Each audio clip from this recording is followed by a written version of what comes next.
예수님이 화를 내신 이유라는 제목으로 말씀을 나누겠습니다. 제가 설교 말씀을 이렇게 다른 목사님들이 이렇게 전하는 것을 이렇게 들을 때 제가 좀 견디기 힘들어하는 설교 중에 하나가 뭐냐면, 본문을 읽어놓고 설교 내용은 본문하고 전혀 상관없는 설교를 할 때 저 설교는 참 듣기 쉽지 않다, 이런 생각이 제가 들 때가 많은데, 제가 오늘 그 설교를 해야 될 것 같습니다. 본문은 잠언 말씀이지만 저는 오늘 예수님 이야기를 좀 하려고 합니다.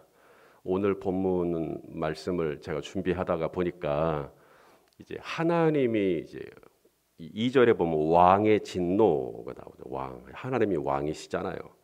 그래서 우리 하나님이 진노하시는, 하나님이 화가 나시는 경우가 뭔가를 이제 묵상을 하다 보니까 하나님이 화를 내시는 경우는 내일 제가 한 번 더 이 본문으로 말씀을 나누면 좋겠고, 오늘은 복음서에 나오는 예수님이 화를 내시는 경우를 좀 먼저 보려고 합니다.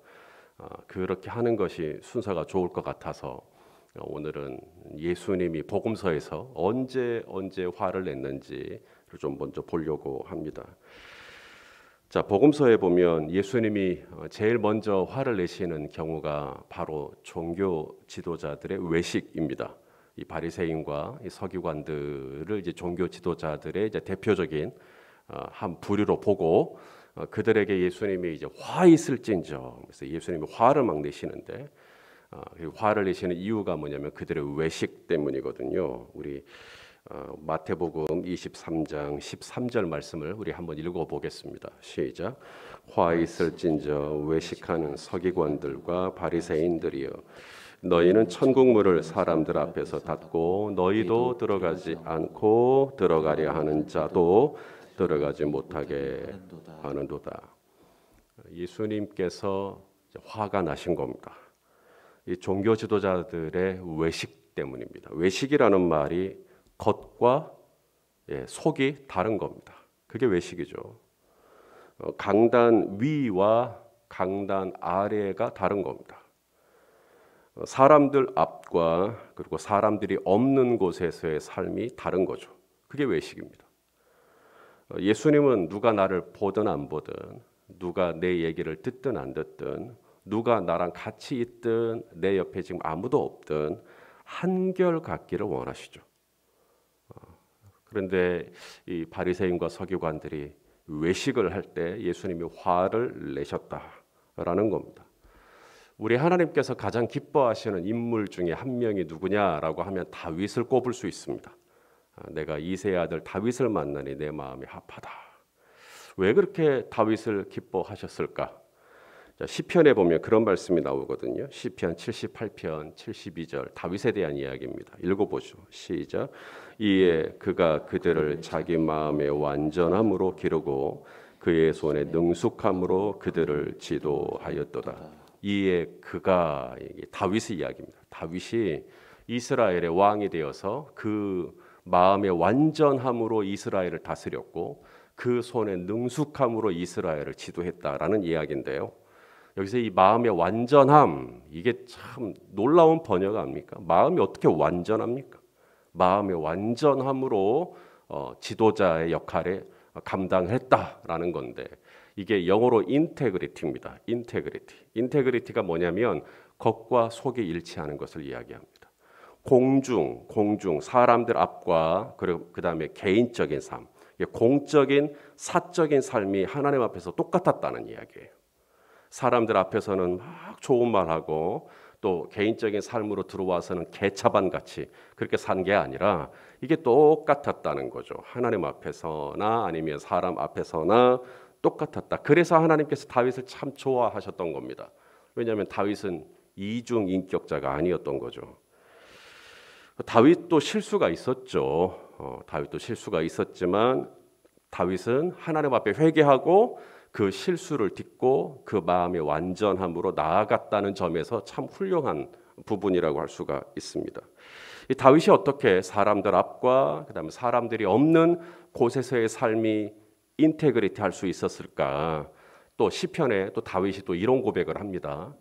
자, 시편 16편 8절 말씀도 읽겠습니다. 시작.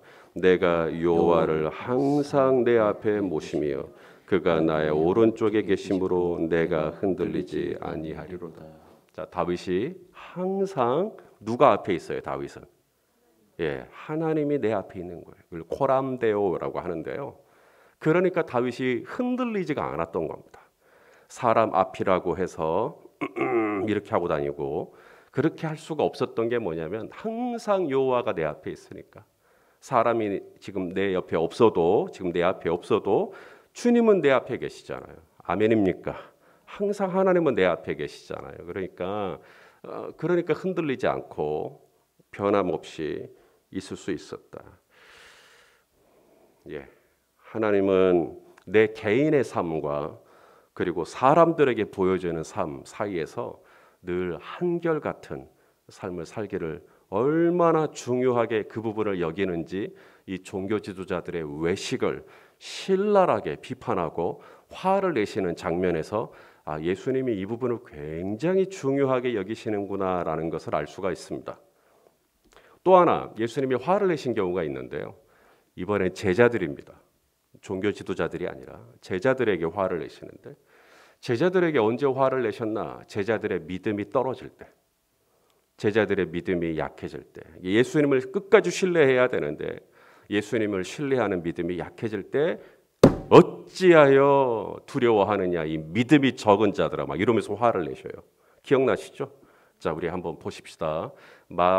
마태복음 8장 26절입니다. 시작.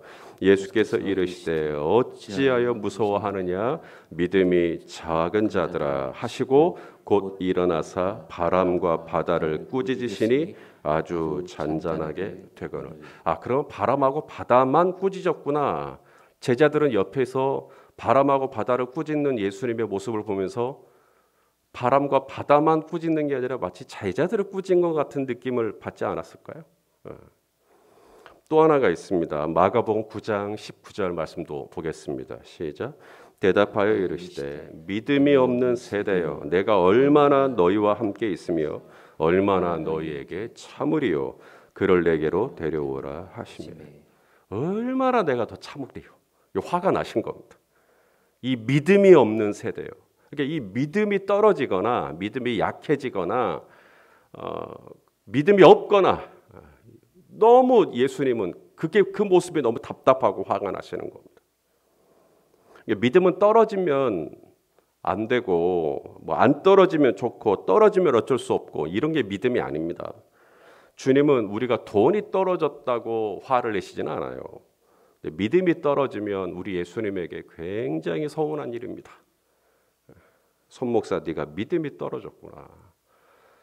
내 자녀가 있는데 내 아들, 딸이 부모를 믿지 않는다, 신뢰하지 않는다. 굉장히 마음이 상상만 해도 아프죠. 우리가 어떻게 하면 우리 하나님을 기쁘시게 해드릴 수 있을까? 내가 저 아프리카 오지로 선교사로 나가면 기쁘시게 할 수 있을까? 물론 기쁘시겠죠. 하지만 하나님께서 내가 어떤 큰 일을, 위대한 일을 했다고 해서만 기뻐하시는 게 아니라 오늘도 내일도 모레도 순간순간 내가 하나님 믿는 거예요. 하나님 의지하는 것, 하나님 신뢰하는 것. 아무리 상황이 어렵고 힘들어도 하나님, 제가 하나님을 의지합니다. 내가 하나님 신뢰합니다. 라고 할 때 하나님께서 참 기뻐하신다. 이 코로나 시대에 저는 우리 성도님들의 믿음이 떨어지지 않기를 정말 간절히 기도하고 있어요. 정말 간절히 기도하고 있어요. 자, 끝으로 예수님께서 또 언제 화를 내셨나? 아마 잘 아는 말씀일 거예요. 성전 정화 사건입니다. 예수님이 이렇게 화를 내시는 아주 의자를 다 뒤집어 엎어버리시고 그 안에 있는 사람들을 막 다 채찍을 휘두르시면서 다 쫓아내버리시고 굉장히 화가 많이 나셨죠. 왜 그랬을까? 왜 그랬죠? 성전이 뭐 하는 집이 돼야 되는데, 성전이 강도의 소굴이 돼버린 거죠. 그래서 예수님이 화가 나신 거죠. 그런데요, 강도의 소굴만 우리가 기억을 하는데 사실 진짜로 예수님이 화가 나신 본질은 뭐냐면 성전이 기도하는 집이 되지 않았을 때 화가 나신 거예요.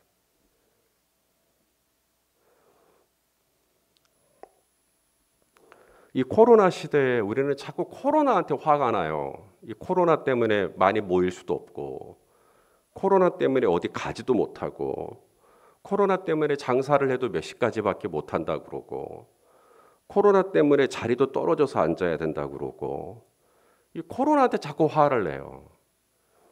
저도 코로나 때문에 화가 나요. 특히 설교할 때 마스크 쓰는 거. 답답해요.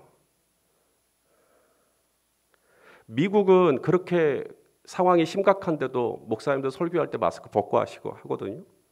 왜냐하면 충분하게 저랑 지금 거리가 떨어져 있잖아요. 제가 아무리 칩을 튀기도 정효진 집사님 얼굴에 맞겠어요, 그게. 또 앞에 제가 가림막 하면 되잖아요. 그런데도 굳이 이 마스크 다 쓰래요. 설교는 눈으로 하는 설교가 아닙니다. 설교는 제 얼굴 표정을 보면서 커뮤니케이션이 돼야죠. 아, 목사님이 이때 얼굴을 찡그리시는구나. 아, 목사님이 이때 얼굴을 좀 웃으시는구나. 이렇게 제 분위기를 보면서 설교에 몰입을 해야 되는 건데, 이게 제 눈깔밖에 안 보이시니까 얼마나 이게 설교할 때 답답하세요. 설교하는 저보다도 받으시는 우리 성도님들이 집중하기가 쉽지가 않죠. 정말 그래서 정말 이 답답해 갖고 하나님 앞에 기도했어요. 하나님, 이것 좀 벗게 좀 해주세요. 마스크 좀 벗게, 마스크 벗고 찬양 인도하고, 마스크 벗고 말씀 좀 전할 수 있게 해주세요. 근데 주님께서 제 안에 그런 감동을 주시더라고요. 너 왜 자꾸 코로나한테 화를 내니? 7월 달에 괜찮아진대요. 아멘. 예. 너 왜 자꾸 코로나한테 화를 내니? 그러면서 주님이 나는 교회가 기도하지 않을 때 화가 난다.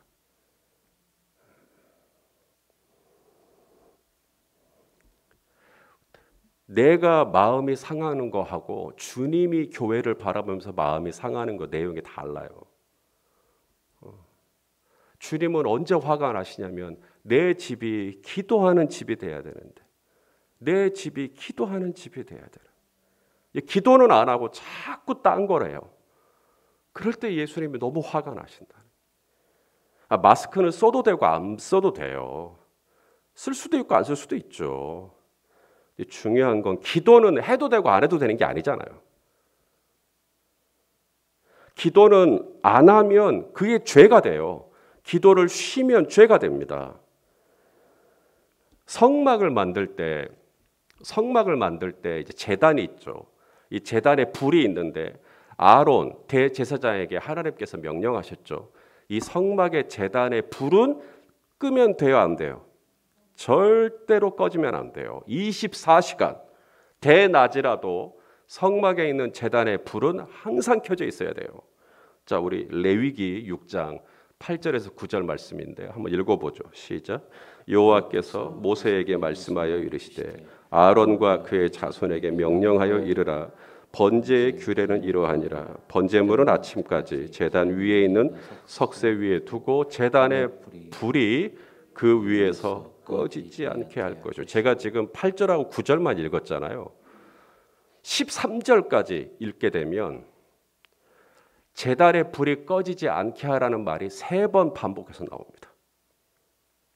잊을만 하면 제단에 불 끄면 안 돼. 또 잊을만 하면 제단에 불 꺼지면 안 돼. 잊을만 하면 제단의 불은 절대 꺼지면 안 된다. 이 제단의 불이 뭔데요? 기도입니다. 그래서 계속 기름을 부으라고 그러죠. 기름은 성령이고요. 그래서 성령으로 기도해야 되는 거예요. 기도는 인간적인 힘으로 하는 게 아닙니다. 성령님이 내게 자꾸 기름을 부어주셔야 기도가 되는 거예요. 오늘도 성령의 기름 부으심을 받고 기도의 제단 앞으로 나아가는 저와 여러분 되시기를 바랍니다. 다 꺼져도 꺼지면 안 되는 불. 마스크는 써도 되고 안 써도 돼요. 언젠가는 마스크 우리 벗겠죠. 하지만 절대로 꺼지면 안 되는 거, 교회가 교회되는 거, 그건 바로 기도의 불입니다. 코로나가 위기가 아닙니다. 지갑이 위기가 아닙니다. 제단의 기도의 불이 꺼지면 주님이 너무너무 서운해하십니다. 복음서에서 예수님이 화를 내시는 경우를 오늘 봤습니다. 내일은 우리 하나님께서 잠언 말씀을 통해 어떤 경우에 하나님께서 화를 내시는지를 보면서 우리 하나님이 이런 걸 참 중요하게 여기는구나라는 것을 보게 될 건데요. 오늘은 예수님을 보았습니다. 예수님께서 내가 사람 앞과 또 사람이 없는 곳에서의 한결같은 삶을 얼마나 원하시는지, 이 교회에서의 삶과 가정에서의 삶, 또 교회에서의 삶과 직장에서의 삶, 사업장에서 삶이 동일하기를 주님이 원하신다라는 것을 우리가 복음서 말씀을 통해서 알게 됩니다. 또한 주님은 내가 언제 어디서나 우리 하나님을 신실하게 의지하고 주님을 믿기를 원하신다라는 걸 알게 되죠. 무엇보다도 예수님은 내가 기도하는 이 제단의 불이 꺼지지 않는 삶을 원하신다라는 것을, 그래서 오늘 이 새벽에도 우리를 깨우시고 또 이 제단 앞으로 주님이 우리 한 사람 한 사람을 불러 모으신 줄로 믿습니다. 오늘도 성령님께서 저와 여러분 안에 기름을 부어주시고 또 성령님을 의지하여 또 기도하시는 우리 모두가 되시기를 예수님의 이름으로 축원합니다. 기도하겠습니다. 오 존귀하신 아버지 하나님, 예수님께서 얼마나 우리의 삶이 한결같기를 원하시는지 말씀을 통해 확인합니다. 또 어떠한 풍랑 속에서라도 우리 하나님을 의지하고 믿음으로 신실하게 세워져 있기를 원하시는지, 오 주님, 이 코로나 시대에 우리의 믿음이 떨어지지 않도록, 우리의 이 기도의 불이 약해지지 않도록 오 하나님 붙들어 주시고 지켜주시고 성령님 날마다 순간마다 우리에게 기름을 부어 주시옵소서. 예수님의 이름으로 기도하옵나이다.